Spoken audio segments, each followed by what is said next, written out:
activity. FoxNews.com's Roger Friedman reports that Miss Smith's boyfriend, Howard K. Stern, sold access to the funeral to Entertainment Tonight for around $3 million. ET says Mr. Friedman's report is not accurate, but the program did have exclusivity in photographing the event for television. Ms. Smith was eulogized in a Baptist church and buried next to her son, who died from a drug overdose last September, as you'll remember. Joining us now from Nassau, Fox News correspondent Steve Harrigan. All right, I understand that you ran into this Entertainment Tonight situation. What happened? Bill, our Fox engineers built a really nice position up above the cemetery. They spent almost all night doing it, and then some cemetery officials came out and said, sorry, this cemetery belongs to Entertainment Tonight. So they control not only the key players in this story, they control some real estate too, and they have the money and the power basically to kick you out of the story. One of your producers asked me today, why are we getting locked out? I said, because we don't have $1 million. We want to pay Howard K. Stern to watch him cry. Well, Friedman says $3 million. But were you on public property or private property? I mean, how could the Bahamians throw you out of there when you were on an overlook to get, decent shots of what was going on?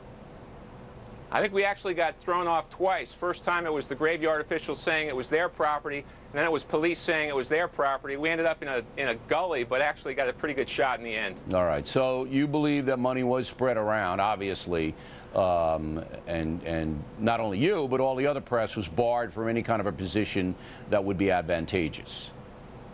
When you see these three key players walk around, they're always trailed about 5 yards behind by a media person.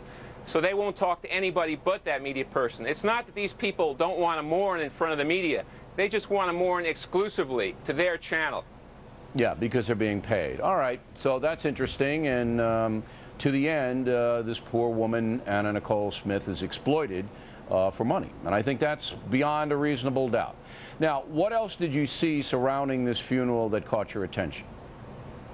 People were out there hours in advance, and the white limos started to roll up. There were red carpets down, and also a lot of paparazzi. So it didn't really feel like a funeral at all. It certainly didn't feel like Lady Diana's funeral. Instead, people were shouting out. This one Bahamian woman next to me shouted out when Larry Burkhead came in, "Hey, Larry, look over here." I mean, there was a real sense like this was a movie premiere, and these people who no one had heard of 22 days ago are suddenly stars, even here in Bahamas.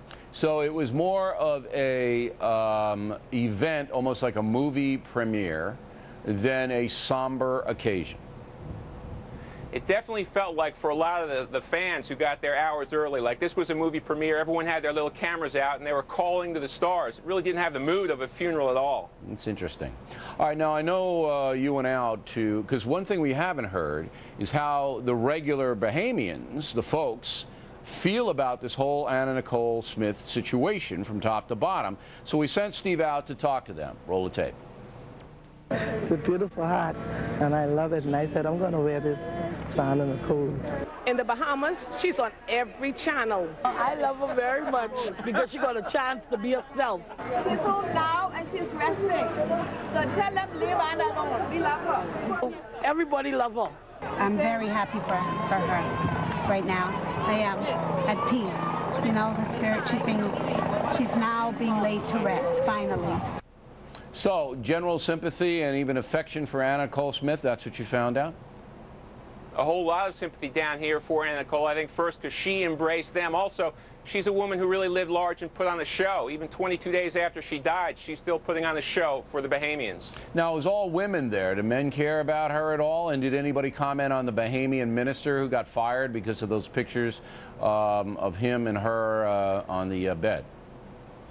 Bill, it's funny, even when people say they don't care or they're above it or they're sick and tired of it, they seem to know all the details and all the players. As far as the politics goes, it's really interesting. This scandal might really affect an election here, and people here also say this American aggressive media is changing the way they do business here in politics and in media in this country. All right, well, get more specific. How could it change the election? I mean, what's the mood? There's a real attack going on against this former minister. There's still a hunt to try and find out if he took a $10,000 Rolex or not.